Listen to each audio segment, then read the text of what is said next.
Hello today, and today we're going to have a game of Double Dragon on the Commodore 64. Now there's a good reason why I want to do this. First of all, I saw Taxi88 do this and it did look quite horrendous to play. And secondly, I didn't have this back in the day on the Amstrad CPC. I have reviewed it on the Amstrad CPC and it was quite a horrible game to play. But there was two versions on the Amstrad CPC, and one was better than the other, but to be honest with you, it wasn't too brilliant. And there's two versions on the Commodore 64 as well.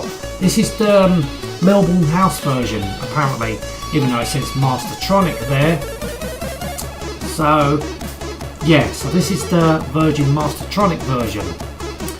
It came out in 1989 apparently. Right, so this is 1 or 2 players.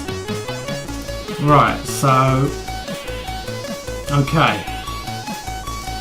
So let's go for 1 player.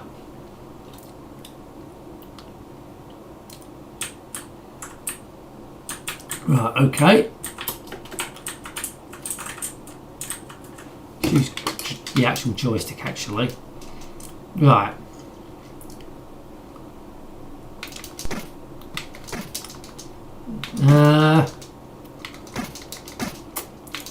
Well, for a start, if you can notice, between his waist there's a transparent line, and all the sprites, that is. As far as I know, they knew about this problem, but they still released it anyway because they fucking couldn't be bothered to fix it. Perhaps down to time. Perhaps they got this far. Oh, we got to release it out like this. We ain't got no more time. You can't fix the graphics. Sorry. So that's what they did. They apologised it in the manual, apparently. I thought that was a bit stupid.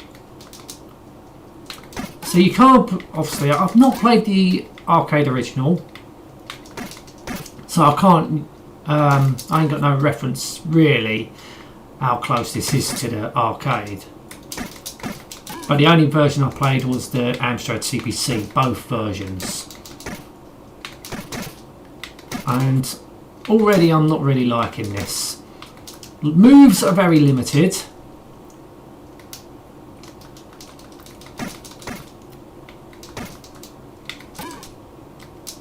I mean, there's not much in the way of animation. You just push the button, the leg's already cocked in the air.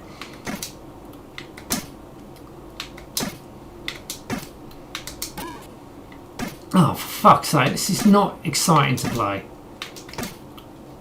How the fuck do you jump?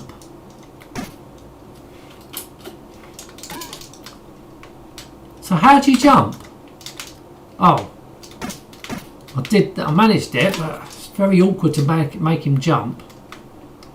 Right. I think it's fire. Yeah, hang on a minute. I'm pushing fire. So why isn't he jumping at times? Or do you have to be... No. Oh, you got to push in a corner, in a directional, like in a diagonal upwards, and then you can jump. Okay, that's fair enough. But I'm not enjoying this game.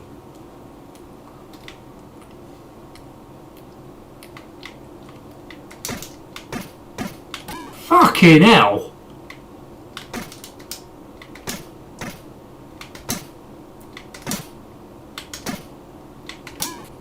This is really limited.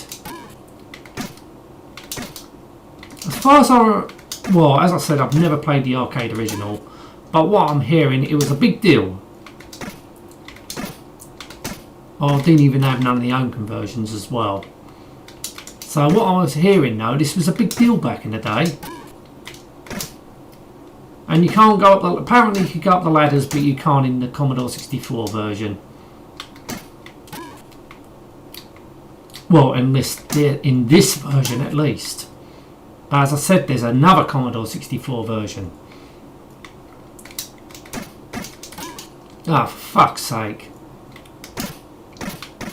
Oh, fuck off. I mean, you got... This came out in 89. What else came out in 89? Target Renegade? Okay, I will say this. Target Renegade on the Commodore 64 wasn't the best version. It was the best version graphically and musically, but gameplay itself, Target Renegade on the Commodore 64 was not the best version. Well, that's my opinion. For good reasons why. I found it too difficult and you can only play one player. On the Amstrad CPC and Spectrum versions, you could play 2 players simultaneously. Even though I had it on the Amstrad back in the day.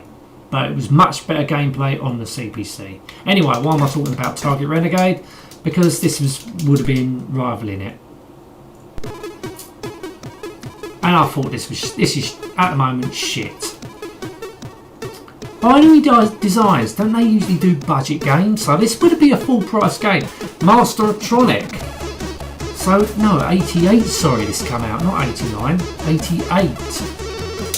So wouldn't this be a full price game for an arcade conversion? And Mastertronic and Binary Design did it. What's Melbourne? So Melbourne House must have published it. And this is pretty crap for Melbourne House, considering they're the ones that did games like Wireless Exploding Fist.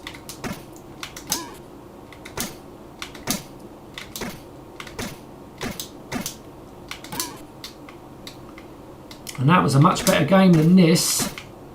And that was a budget title, I believe. Or was it a mid-price title? I can't remember. My mate did have it on budget for his Commodore 64. But that was like under the Mastertronic label. Or the MAD label, whatever. So it must have started off as a full price game or mid-price game, I don't know. But I'd much rather play Wireless Exploding Fist than this. I'm just giving you like comparisons. And the Wild Exploding Fist was a much earlier game than this.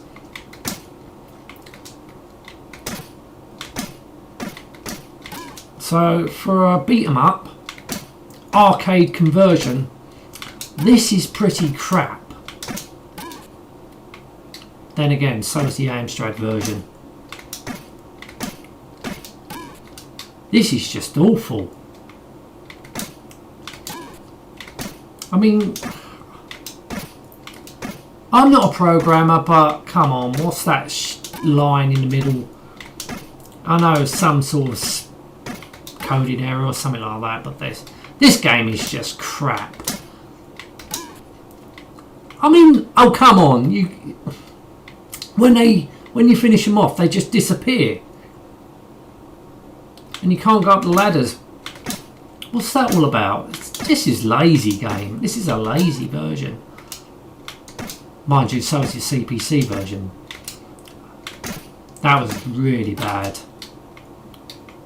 But I think the graphics look better than this. But I think it was slow, it was sluggish. I mean, this is pretty smooth. But the moves are very limited. The controls are not very good. Didn't they fucking bother playtesting this? Now we all know damn well that the Commodore 64 can do some really good games. Yes, it had its fair share of shit conversions, like the Amstrad CPC, like the Spectrum, like the Amiga, like everything else had their fair share of shit conversions. But couldn't they do fucking Double Dragon at all?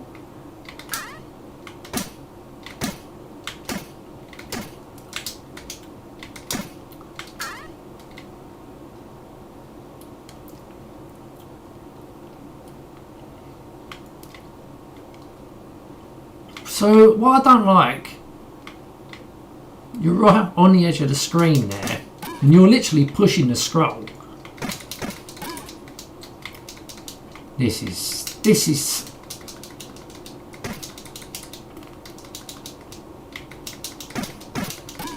come on, this is just awkward. Oh, fuck's sake. No, I didn't even have a chance there.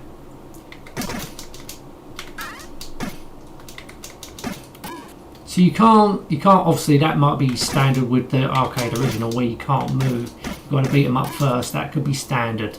So I'm not going to take that away. But I didn't even have a chance there. Ah, fucking hell, get up. Don't even have a chance. Absolutely crap. Absolutely crap, this game. Music sounds good.